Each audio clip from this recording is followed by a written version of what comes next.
The Big E Sports Show. Yeah, we got it going on, The fastest hour in sports entertainment. We don't just talk about the headlines. We bring you some of the most engaging and colorful guests each and every episode for your listening pleasure. Now, without further ado, here's your host, Elissa Walker Campbell.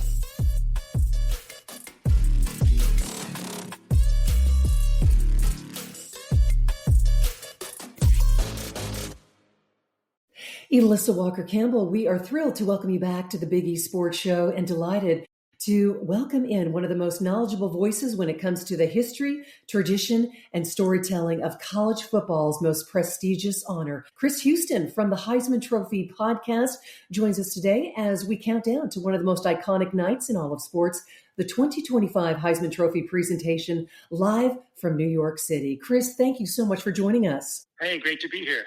Well, the race has been tight. The debates have been passionate and certainly a lot of anticipation. But let's lead off and talk about the Heisman Trophy. It represents the pinnacle of individual achievement in college football. Just kind of share for us, what does this award truly mean on a deeper level to the athletes that will receive it? Well, it's really the greatest individual honor in American sports, I would say. You talk about people who win NFL MVP award. You talk about people who win, the NBA award. No one remembers, except for like the real diehards, no one remembers someone who won an MVP award from those pro leagues. And certainly people do not remember the trophy. But the Heisman Trophy is an iconic sculpture that has transcended football and has become a part of the overall culture of sports in America. And the person who wins the Heisman Trophy has attached to their name the honorific Heisman Trophy winner, Joe Burrow, for the rest of their life. The same way you might say ex-president so-and-so, or Nobel Prize winner, or Academy Award winner. It's one of those types of honorifics that are attached to a name and continues on for the rest of their lives and careers. And what it does is the player who wins the Heisman Trophy is the person who most closely represents the spirit of that particular college football season. It's sort of like a metaphor for the entire season. And what it means for these players individually is not only just being a part of a very elite group of incredible players and college football legends, but also being part of a fraternity, the connections that they have, and also the other benefits are the visibility and the ability to command attention to great works like a lot of these guys do now with their charities. It gives extra boosts to their brands for sure.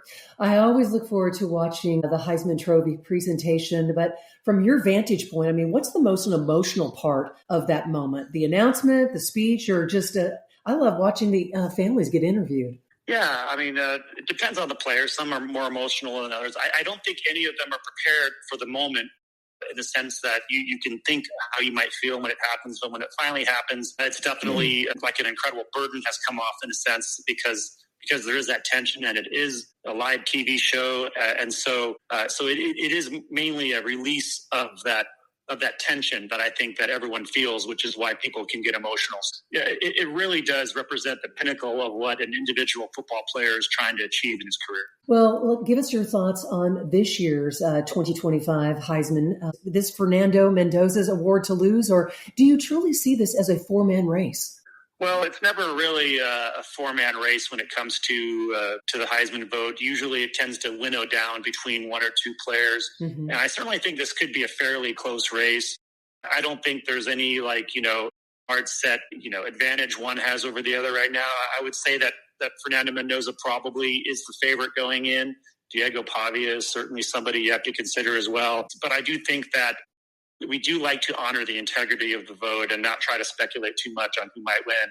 Let these finalists enjoy the weekend and let it all kind of wash over them. Chris, what has impressed you the most about Mendoza, just his consistency overall this season and his numbers? Well, he's obviously, an elite talent, great arm, got mobility and athleticism and all those things, and just really a really fine mind. And I think what's really impressed me the most with him is his comportment off the field, his ability to connect with people and his ability to live in the moment. He came on our show. We talked for 45 minutes, which is rare. And he's just a guy. He's a people person. He's really fascinated by living in the moment and meeting people and talking to them. And getting to know them. So that's what I think is really unique about him.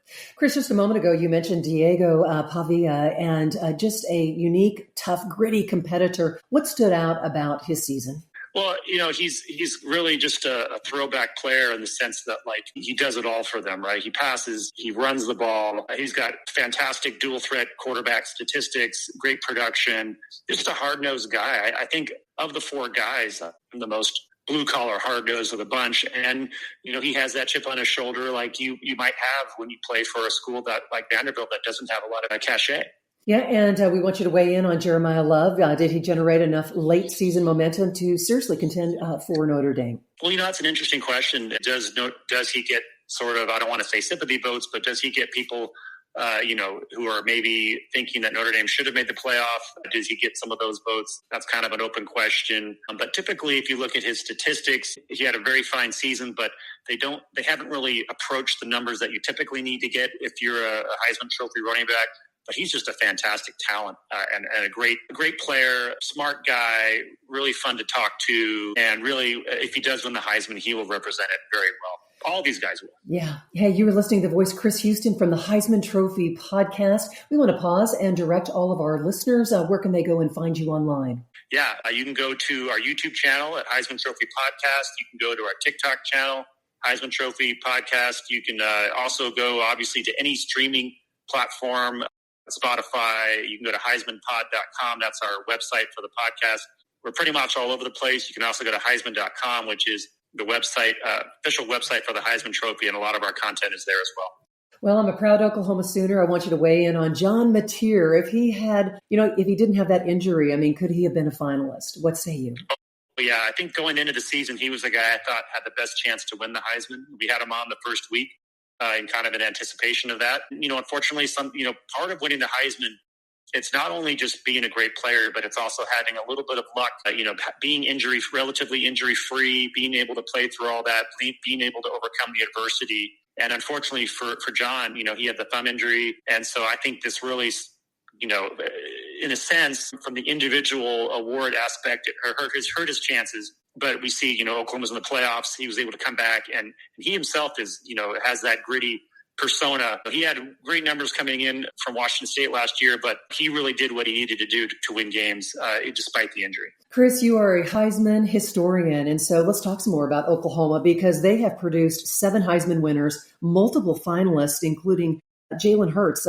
What allows Oklahoma to have that sustained excellence when you talk about the Heisman just through the years? Yeah, well, they've had some great coaches over the years who have applied some great systems. You had Barry Switzer with the wishbone, and then you came in and you had Bob Stoops, and he brought in the Mike Leach style offense, and you had Josh Heupel was a runner up in 2000 to Chris Weinke, and then a few years later Jason White won the Heisman Trophy in that same system. And then a few years later, because they brought in, again, this revolving door of like really elite offensive coordinators under Bob Stoops, and then Sam Bradford won the Heisman. And then, of course, later on, Lincoln Riley was there, and then they won a couple more. So, the combination of coaches who are willing to have the kind of offense that you need to do to get the kind of production that draws attention is one factor. Then the other factor is the Oklahoma name. It's like any kind of brand name where it's like the cachet and the power they have with that brand provides a boost to the player. And this is like some of the schools around college football have similar types of power. Notre Dame is an example, USC, Michigan, Ohio State. It's sort of like being part of an apparatus that is itself already well placed in the Heisman vote. Yeah. Hey, as we get ready to close out our interview, we've got to highlight one of the most meaningful honors of the Heisman weekend, and that is the Heisman Humanitarian Award. And I know on your podcast, you recently interviewed legendary Larry Fitzgerald. What did he share? Well, he has this great foundation, the Larry Fitzgerald Foundation, which he started in 2005, early in his NFL career. He was only 21 years old at the time. And, what it does is it's breast cancer and also providing technology to kids. Those are the kind of the pillars of what he's trying to do. And the Heisman Humanitarian Award is an award that every year the Heisman hands out to a sports figure or a sports adjacent figure who has done great work in the charitable world. And the Heisman itself, is a 1-3C charitable foundation, and we do a lot of great work in distributing funds to charities. And this year we honored Larry Fitzgerald, and he will be here at the Heisman Legends Lunch on Sunday to accept his award, give a speech. And, of course, he himself was a Heisman runner-up to Jason White in 2003. Yeah, his legacy goes far beyond the numbers. Good stuff. Chris, thank you so much for carving out some time and joining us. That, of course, was Chris Huston from the Heisman Trophy Podcast. Thank you so much, and have fun on Saturday. Yeah, thank you. Have a great weekend. You bet. Take care.